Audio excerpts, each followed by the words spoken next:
Trust me, that video does not do justice to what we went through in that Really? No. I had to do it that way so at least people could still watch and it doesn't. I was completely naked. This guy stripped us naked. I was molested. But it was after that moment, after these guys tortured me, I saw the hate in their eyes. I saw how angry they were at me and they did all that they could. It was after that experience that all the fear in me disappeared. I was president of the entire student association. Done with my project defense, done with everything. I was just sitting at home awaiting convocation. And I was expelled, So all of those things, then my own personality, I'm trying to look for a wife.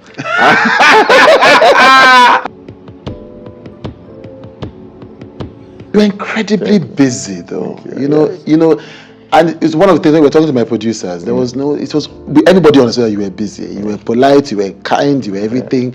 But you are busy, and it's not just because we see the skits, and the skits are just mostly, they look like they're mostly in Lagos, so we don't remember that you are constantly moving.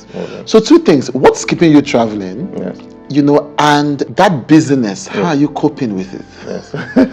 Okay, so first, I am grateful for the opportunity to be busy. It's an opportunity, and that I know a lot of people will be looking for. So what keeps me busy is film productions as well. So apart from my own productions, I get called for productions of other amazing producers. Macaroni, come and do this for us, come and do that. So that guest appearances, hosting duties, MC.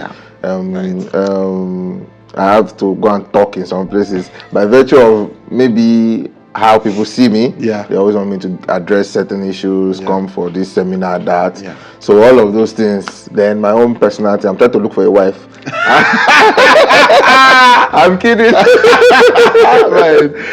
So for family and all of that. So that's basically it. Let's talk about Ayinla.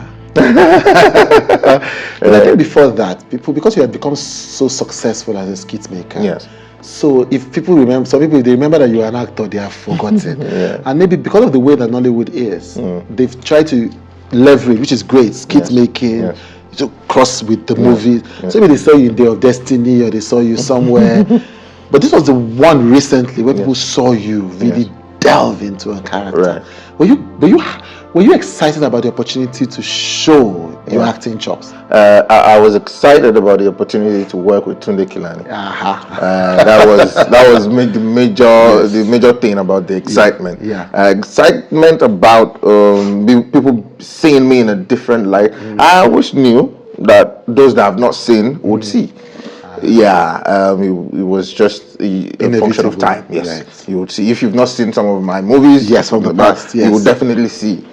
So but I was also grateful for the fact that they saw that this guy can actually do. So I was happy about that. You disappeared into that character. As it should be. As it should be. As it should be. Yes. What was the experience of getting into this character? What was the experience of filming that movie? I've always wanted to work with Tunde Kilani. And he asked for you now. He said this is the one. So it was a thing of, in fact, when I got the call, and Tunde Kilani wants to work with me. What did they see?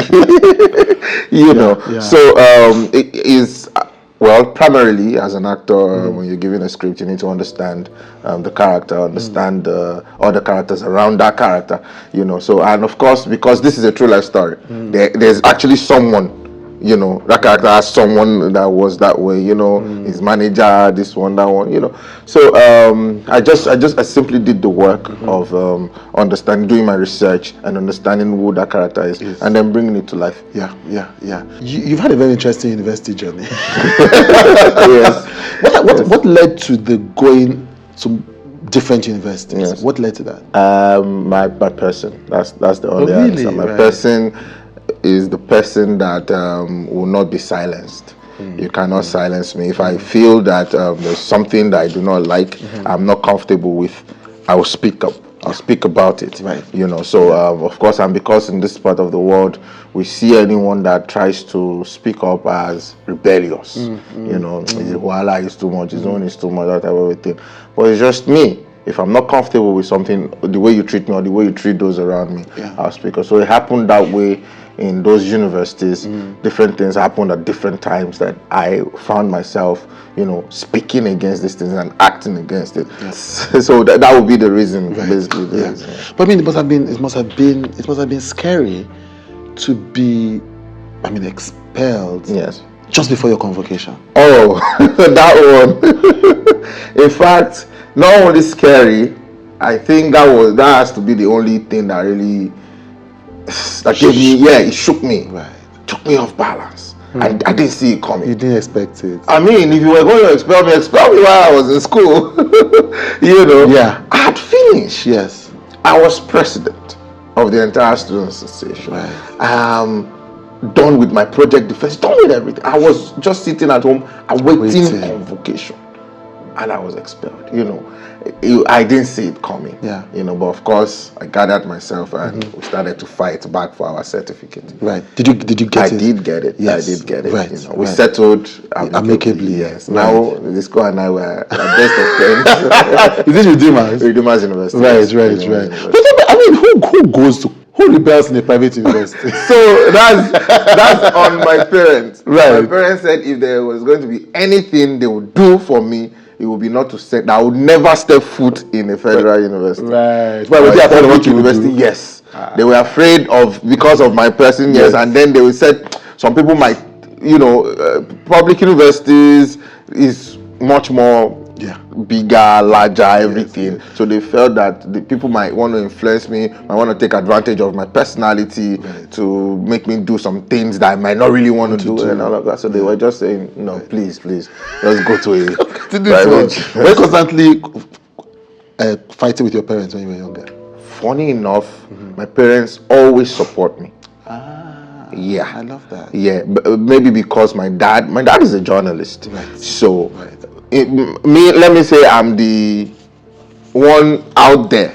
My dad would rather write. If he wants to speak about anything, he would write it. Right. You won't see his face. You won't see him out there doing anything. Yes. So I think he's still writing till now. Yeah, still now. I literally, in fact, thinking about it, I just read the article you wrote this week, last year. Like, wow. Yes. So that's true. Yes. So I think they understood my personality, so they would always support me, but then still advise me that next time why not just do it this way. We're not saying don't speak up, but why not try this? Why not try this? Yeah. So how did they feel about the NSAS? No, that one was the one they were like, no, Devo, just it's okay. Like, you know, this is someone that has been, I've been having issues maybe in my street, maybe school, but this was on a national level. Yes. So they are looking at it's no longer a joke. Yeah. So they are at this, now they are concerned, worried for my safety, as it should be. Yeah. They are my parents, you know, and they're like, no, they were just, you know, especially my mom. Just leave them and everything. So they were concerned and they urged me, just take it easy. If you want to, they would even say, Shebi, you're already doing your videos. We see how you use your videos to tackle these issues. Stick to that. Why do you still need to be physically involved? Yeah. You know, so concern is the word. So let me ask you the question they asked you. Why did you still need to be physically involved? Because nobody could have accused you of not speaking out. Yeah. You have spoken out through your skits. People would have understood, like, this is not his thing. Why did you feel the need to be physically involved? I feel the need. I won't say felt because I'm still involved. And I doubt if I will ever stop being involved.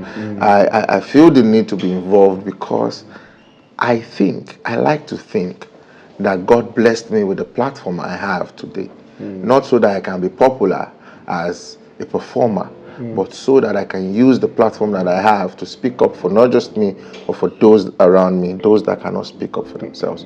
So I will always be involved because for me, that's why I'm here. Yeah. That's the reason for my existence. Right. I want to do my own part in ensuring that our lives are better, not just me, but everyone around me, everyone that does not have a voice.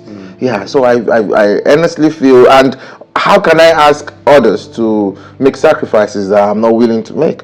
You understand? So if we're saying, oh, we've had enough, oh, let's all stand up, let's all speak, are you doing it?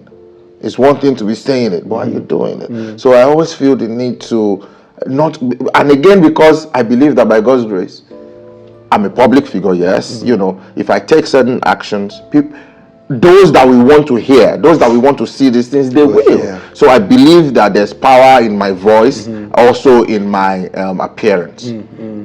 But when you were arrested and bundled into incarceration, yes, were you afraid?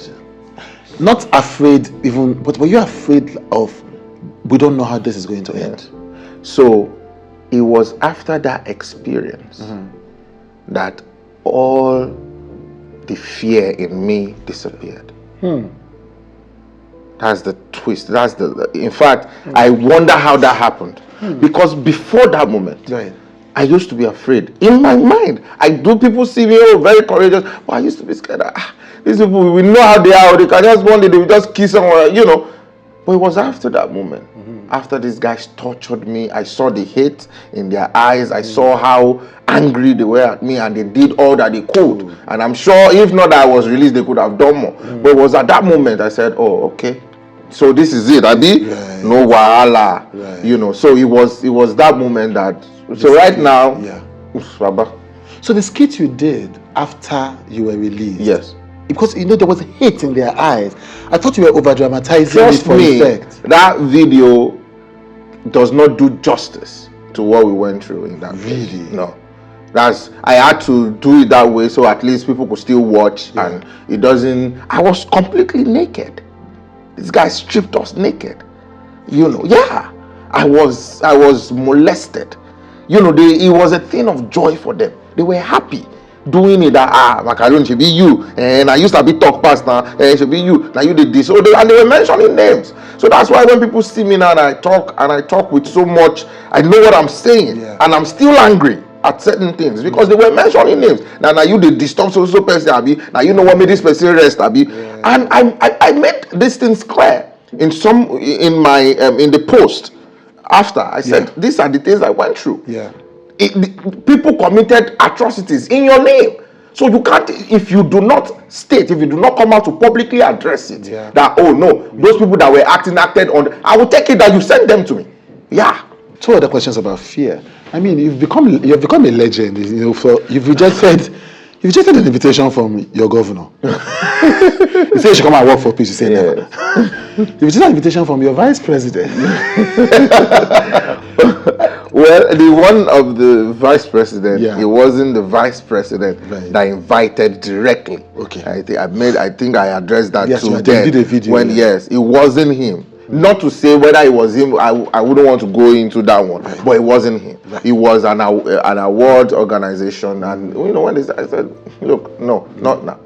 And the reason is not because, of course, it will be your honor. It will be the honor of a citizen, you know, to meet with the number one citizen of the state, for as it were, or a whole vice president. Is saying, let's talk, you know, great honor. But so it's not that I'm feeling somehow and saying, oh no. It's because there are pending issues on ground. And some said that maybe it's those pending issues they are calling you to come and address. No. We have made certain things clear. If you need, right now, the government has a lot of bad faith. We don't trust them. And for years they have been consistent. Giving us the reason, they have been consistent in their own doings, so to say, giving us the reason not to trust them. So if you are extending your hand and saying, oh boy, let us be friends, you need to have watered the ground. By watering the ground, what actions have you taken to ensure that, the people that committed certain offenses are being dealt with, to ensure that the families of certain victims have been reached out to, are well compensated, to ensure that there's been justice. So you need to take certain decisions that will help us understand that, yes, you are really trying to reach out to us in good faith, not trying to use us for photo ops and all of that. When people tell me that, Macaroni, Debo, They say you should come and see them. They say you should come and do this. You to come and say what you have to say. There's nothing that I want to say to either the state government or the federal government that they would not see in my tweets, in my contents. I have said, I am still saying, I still made a video I think 2 days ago, I'm always talking about it with my